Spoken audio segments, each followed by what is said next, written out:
Assalamualaikum warahmatullahi wabarakatuh. Saya Kiki Dwi Fatmawati, NIM 4220115. Assalamualaikum warahmatullahi wabarakatuh.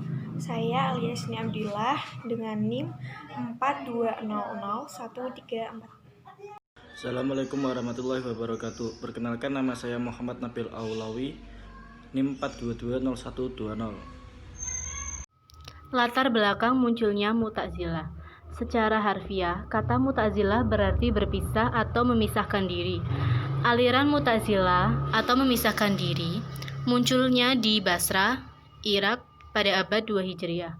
Kelahirannya bermula dari tindakan Wasil bin Atta 700-750 Masehi, berpisah dari gurunya Imam Hasan al-Basri karena perbedaan pendapat. Wasil bin Atta berpendapat bahwa muslim berdosa besar bukan mukmin, bukan kafir, yang berarti ia fasik. Wasil bin Atta berpendapat mukmin berdosa besar masih berstatus mukmin.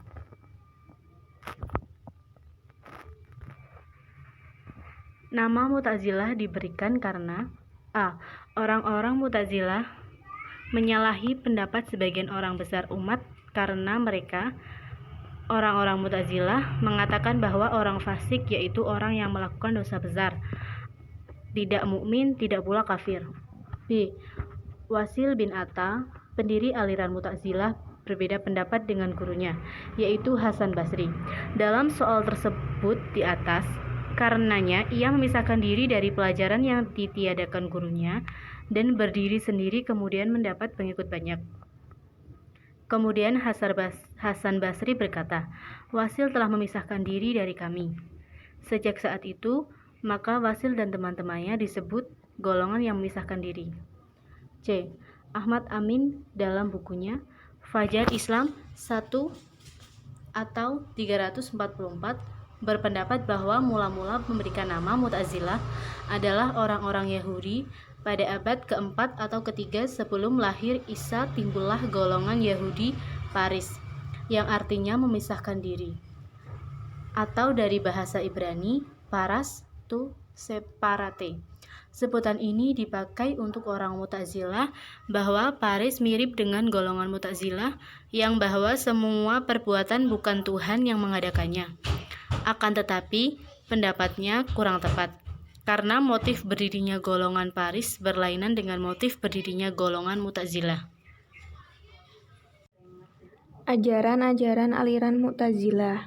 1. Tauhid.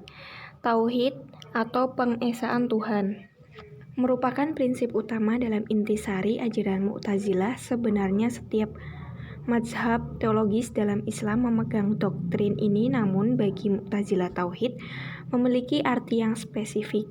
Tuhan harus disucikan dari segala sesuatu yang dapat mengurangi kemahaesaannya. Oleh karena itu, hanya dialah yang qadim. Bila ada qadim lebih dari satu, maka telah terjadi ta'adud al-qudama atau berbilahnya zat yang tak berpermulaan. 2. Al-adl. Ajaran dasar Mu'tazilah adalah al-adl yang berarti Tuhan Maha Adil. Adil ini merupakan sifat yang paling gamblang untuk menunjukkan kesempurnaan karena Tuhan Maha Sempurna. Dia sudah pasti adil. Ajaran ini bertujuan menempatkan Tuhan benar-benar adil menurut pandangan manusia, karena alam semesta ini sesungguhnya diciptakan untuk kepentingan manusia. Tuhan dipandang adil apabila bertindak hanya yang baik atau as-sahlah dan terbaik, al-salah, dan bukan yang tidak baik. Begitu pula Tuhan itu adil bila melanggar janjinya. Dengan demikian, Tuhan terikat dengan janjinya.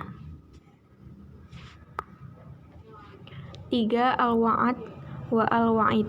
Al-wa'ad wa al-wa'id ajaran yang berarti janji dan ancaman. Tuhan yang maha adil dan maha bijaksana tidak akan melanggar janjinya. Perbuatan Tuhan terikat dan dibatasi oleh janjinya sendiri, yaitu memberi pahala surga bagi yang berbuat baik atau al-muti, dan mengancam dengan siksa neraka bagi orang-orang yang durhaka atau alasi. Begitu pula janji Tuhan untuk memberikan pengampunan pada orang-orang yang bertaubat nasuha pasti benar adanya. Ini sesuai dengan prinsip keadilan. Jelasnya, siapapun yang berbuat baik akan dibalas dengan kebaikan. Siapapun yang berbuat jahat akan dibalas dengan siksaan yang pedih. 4. Al-manzilah bain al-manzilatin. Inilah ajaran yang mula-mula menyebabkan lahirnya mazhab Mu'tazilah. Ajaran ini terkenal dalam status orang yang beriman atau mukmin yang melakukan dosa besar.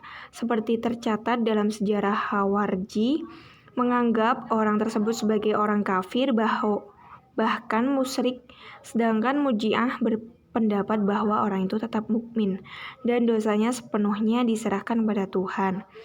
Boleh jadi dosa tersebut diampuni Tuhan.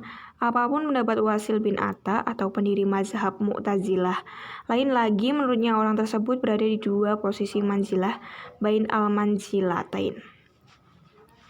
Karena ajaran ini, Wasil bin Atta dan sahabatnya Amir bin Ubaid harus memisahkan diri atau i'tidal dari majelis gurunya Hasan al-Basri. Berawal dari ajaran itulah dia membangun mazhabnya. 5. Al-amr bin al-ma'ruf wa an-nahyi an munkar. Ajaran dasar kelima adalah menyuruh kebijakan dan melarang kemungkaran. Ajaran ini menekankan keberpihakan kepada kebenaran, dan kebaikan ini merupakan konsekuensi logis dari keimanan seseorang. Pengakuan keimanan harus dibuktikan dengan baik, diantaranya dengan menyuruh orang berbuat baik dan mencegah dari kejahatan. Tokoh-tokoh aliran Mu'tazilah: Wasil bin Atta Al-Ghazal 80 sampai 131 Hijriah, Abul Al-Huzail Al-Alaf 135 sampai 226 Hijriah atau 753 sampai 840 Masehi.